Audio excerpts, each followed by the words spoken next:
Tak kalau mula-mulainya masuknya Allah menggarakkan ditakualah hari jemu pakai di karang janji jurun diangan beraduk-aduk jenan patui. Maka dipanggillah kari baik ipa jobisan disaru kaum jo kira baik panjang dan bakaratan laweh dan basibirian korong jo tampuang salangkoknya. Nan jauh dilayangkan sore nan hampir ditatiangkan sirih nan sajiran makanan turui. Maka sepakai segala mamak seizin datuk pengulu di hari sehari nangko dijapuilah si marapulai japui sarato jo adaiknya. Komah nan dijapui alah latibo nan dianta pun alah sampai datang sarato pengiriangnya. Sesuai baundang sukan jo elok tamu dibawa naik elok alik dibawa makan. Maka pihak dek kami si pangkalan ditampek paneh barasah hujan bepusu nalah basugiro manatiang jamba juadah kurang namokan. Yolah. Dia dijak jenang manatiang nan tahu digarak dengan raso lah tadanga yang berbunyi iyo di dalam padupuran.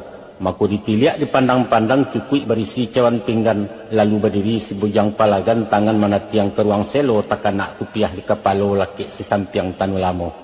Jawik bajawik candu piriang lego balego cawan gulai teko gadang memecah ruang cangkia ketek babilang tangan heralamato memandangi.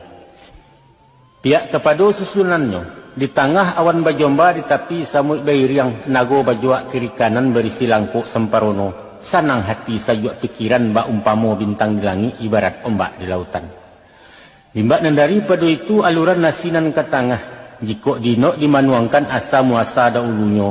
Padi si rani Aceh tumbuh di padang patapaan iyo di lereng kedataran. Di jamu adek putih linduang bulan masih nembukan nalang-alang kariang di singa paneh patang. Datang paneh dilingkuik-lingkuik tiba hujan di kakak-kakak seketok aram kuat diayam lah kami mengkosiohkan. Lalu dibawa ke lasuang batu di bawah baringin sonsang tumpuan dagang dari jauh. Babilang gadis menubuat timpo betimpo alu jatuh. Balego pantang balagu nan bak pendeka sama pandai. Jamu caruah pantang basakam tapi mangko badadak diindang mangko baratah. Sesukik bareh di tanah panuh lah kancah je kuali. Nalita makan dahulu salo menyalo alik datang. Namun nasi berpantang susi makin disanduk makin panuh. Tak kalau masuk saisuak tampang nanti bawa dari jauh. Sabala ruhun tanah Yaman dibawa Datuk Suri dirajo dua je cati bilang pandai. Dimasuk ketika itu di air matam turun dari bumi basintak naik dipabuiklah sawah jeladang. Sawah bertumpak dengan data ladang berbidang dengan ler yang banda beliku turun buki iyo di pariangan padang panjang.